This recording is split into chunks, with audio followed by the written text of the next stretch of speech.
Here's how to convert MOV to WAV, or that's waveform audio. So the quickest way I know is to use this app called ConvertSave. You can find it at convertsave.com. I'll leave a link in the description down below.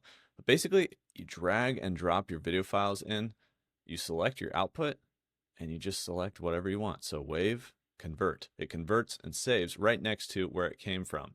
Now, the reason this thing is so quick, simple, and efficient is because I made it with my brother, who's a software developer. I went to him and was basically like, I'm really sick of how slow it is to go Google websites for my file conversions and go to some random website where I upload, download files and have to organize them. And so we created this offline file converter for Windows and Mac.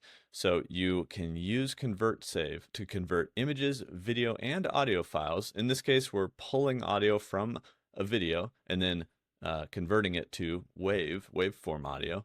And it's super simple and super quick. You drag, drop, convert, save.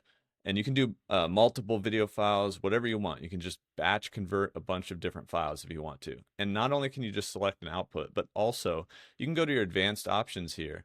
And depending on what your conversion is, in this case, we're going from MOV to WAV, WAV. We're going to use this tool and we're going to use the default options for that tool, but you can also add in your own custom commands. So if you're really advanced, you can just write these in. If you're not, there's actually this options builder and it knows the type of conversion you're doing, and you can go down here and select so many different options to build out your own custom conversion command. You want to trim out the audio from a very specific point in the video, you can put in a start and end time to it. And we want to make these even more user-friendly, maybe even for some of the really common ones, add in some visual features like maybe sliders that you can just like trim a certain part and stuff like that. But for now, you can actually just sort of designate whatever you want in here. And maybe when you see this video in the future, it'll actually be way different and even more user-friendly.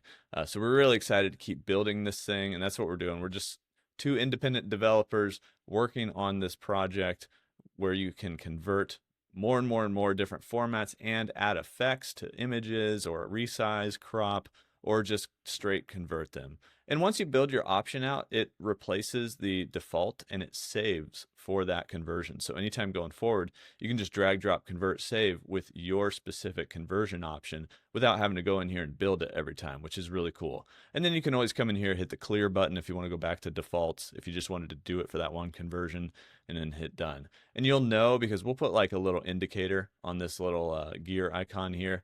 Actually, why don't we just type in some gobbledygook, hit done. There's a little blue dot up there. So you know, oh, this conversion is going to happen with my own custom command. So that's ConvertSave. I really appreciate you guys' support. I'll leave a link in the description. You can go to convertsave.com and check it out. And hopefully it's a utility that you guys find really useful and is valuable for your workflow. I just want to save you time like I'm saving me time and make it a lot easier to do conversions. And I'm finding it really helpful. So hopefully you do too. Thanks for watching, guys, and I'll see you in the next one.